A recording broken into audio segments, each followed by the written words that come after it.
Hello there, planner friends. I thought I'd walk you through something a little bit different today. A few months ago, I guess it was back in January, maybe early February at the latest, I decided I wanted to try the Sterling Ink B6 planner. And I decided I wanted to use it not for planning necessarily, but for like a memory keeper and a record history of what I was doing and experiencing over the months, which typically is what I like to do with a bound book. I always start trying to plan in a bound book, and I always end up going back to rings. And at the time I was using personal rings, Matilda, but I decided I wanted to try this. So I got this beautiful Leuttchturm veg tan cover. I think it was caramel, might be honey, but I think it was caramel color. And I set this up to use as like I said, a memory keeper. So I don't do stuff in this every day. I don't use this every week even. Usually typically sit down maybe once a month and add to it pictures and memories and kind of documenting what happened in my planner. So let me just walk you through a little bit, and then at the end I'll talk a little bit about my thoughts about the Sterling Ink planner and whether or not I'll be using the other half for the rest of the year. So this is a half year, January to June, so I'm almost finished with it, which is why I thought I'd walk you through. So I'm going to put on some music and just do a flip through.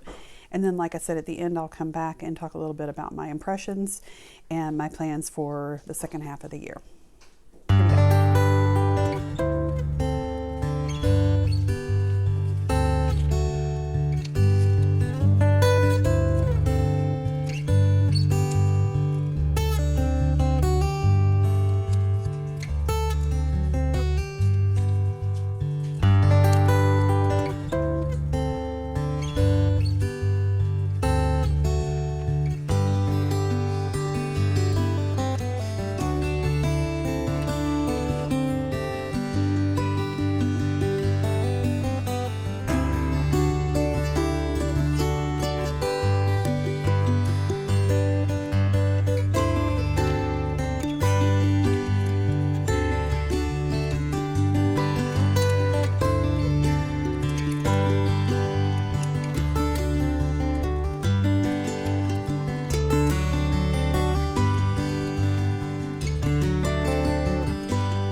Okay, so this is where we are now.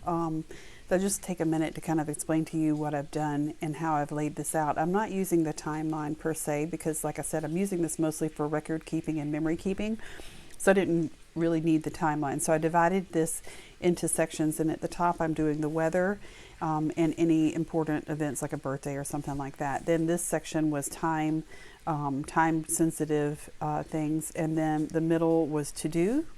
And then the bottom was for notes or journaling. And then this section here, I divided into 3: TV, audiobooks or podcasts, and books that I'm reading. And then down here at the bottom are meals. And so you can see that kind of evolved over the course of the months as I was using this. It started out in the very beginning. I wasn't doing anything other than meals down here at the bottom.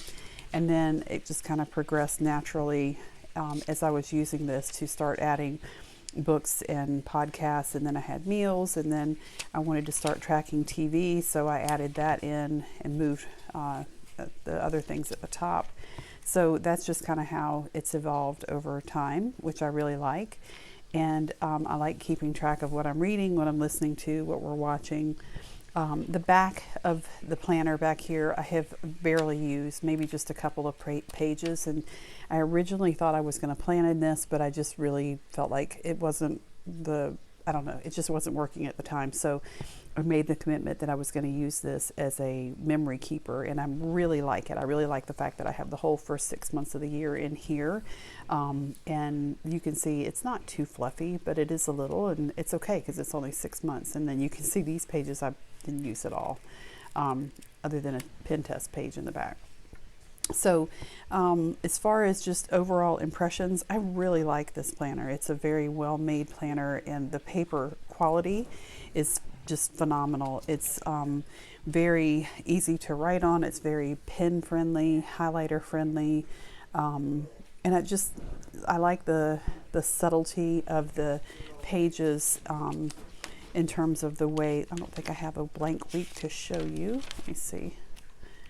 I'm sure you've seen Sterling ink, so there's not a lot. I'm not going to go into a lot of detail because there's plenty of other videos that walk you through all the details, but I just like how everything's very subtle, and you can go hog wild with decorations and stickers if you want, or you can just have pen only, and you know, what's here doesn't overpower that. So those things I really, really like.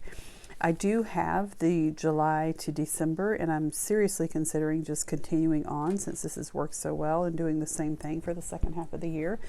I'd also thought about getting a Hobonichi A5, but the thing about the A5 is it's just so much bigger, and the daily pages I feel constrained to write on every day. And even though I know, you know, you should be okay with the blank pages, mentally it just makes me crazy. This I liked because the pack pages were not dated, so if I wanted to use one I could, but if I didn't, there was no big deal and nothing lost, or felt like nothing was lost. So the other thing is the size. I just really like the B6 size. It's very portable. However, because I'm currently having a love affair with pocket size things, I have been thinking about perhaps using a Hobonichi A6 half year, the second half of the year, the Avec, and using that for my memory keeping. That would be day by day, whereas this is like a whole week at a glance, which in a way I kind of like this because I can see the whole week if things happen over the course of the week. But I've done the other as well in the past, and in a Hobonichi. It's something that I've started and never finished, so I'm tempted to try it and see how it works for the second half of the year and decide what I want to do next year based on the two experiences. One thing I have figured out is that I really like the half-year books because they're not so thick, they're not so chunky. Even though I bought a Hobonichi Cousin earlier this year and thought I was going to do basically what I did here in the Cousin, it just was so big that I just never, it was too much to carry around, and I don't think I went past January or maybe February using it. About the time I got this, I moved into this and the Cousin went on the shelf. So I think right now my thought is that for next year I would probably buy another one of these or something similar. I do have another planner that's coming to me to try that's undated, and so I'll let you know about that when I get it, and that may be another option for next year or for the second half of the year. But anyway, I just wanted to share this with you guys, and just the side of my day-to-day quote-unquote planning that you don't see, because this is more looking back instead of looking forward. Hope you enjoyed this video, and thanks for watching. Bye everybody.